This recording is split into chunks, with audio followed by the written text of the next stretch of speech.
सनातन धर्म में एकादशी तिथि को भगवान विष्णु की उपासना के लिए सर्वोत्तम माना गया है। वर्ष भर में कुल 24 एकादशियां आती हैं और प्रत्येक की अपनी धार्मिक महत्ता है।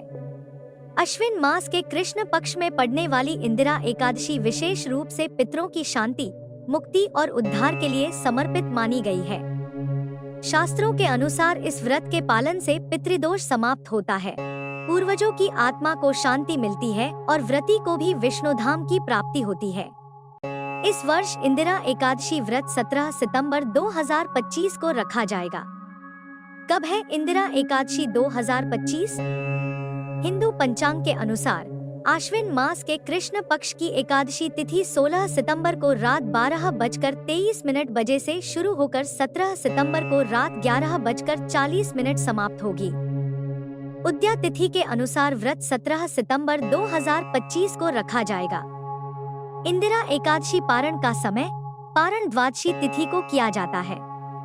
इस वर्ष पारण का समय 18 सितंबर 2025 को सुबह 6:07 से 8:34 तक रहेगा।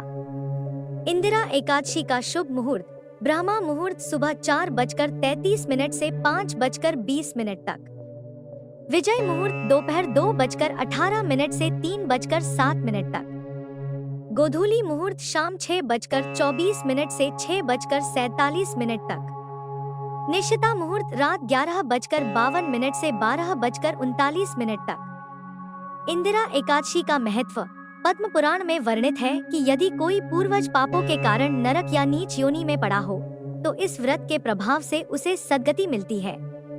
इस दिन किए गए दान पुण्य और व्रत का फल पितरों को समर्पित करने से वे मोक्ष प्राप्त कर वैकुंठ लोक चले जाते हैं।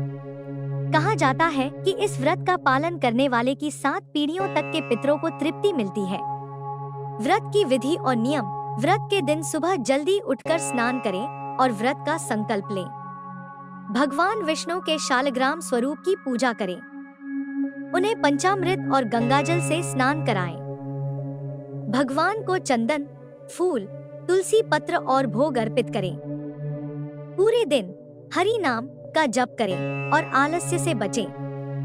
पितरों की आत्मा की शांति के लिए श्राद्ध कर्म करें। अगले दिन यानी द्वादशी को भगवान पद्मनाभ की पूजा करें। ब्राह्मणों को भोजन कराएं और दक्षिणा दें। इसके बाद ही स्वयं भोजन ग्रहण करके व्रत का पारण करें।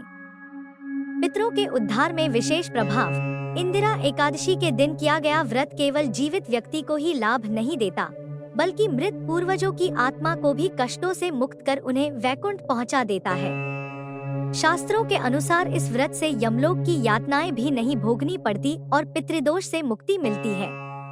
यही कारण है कि यह एकादशी श्राद्ध पक्ष की सर्वश्रेष्ठ तिथि मानी गई है।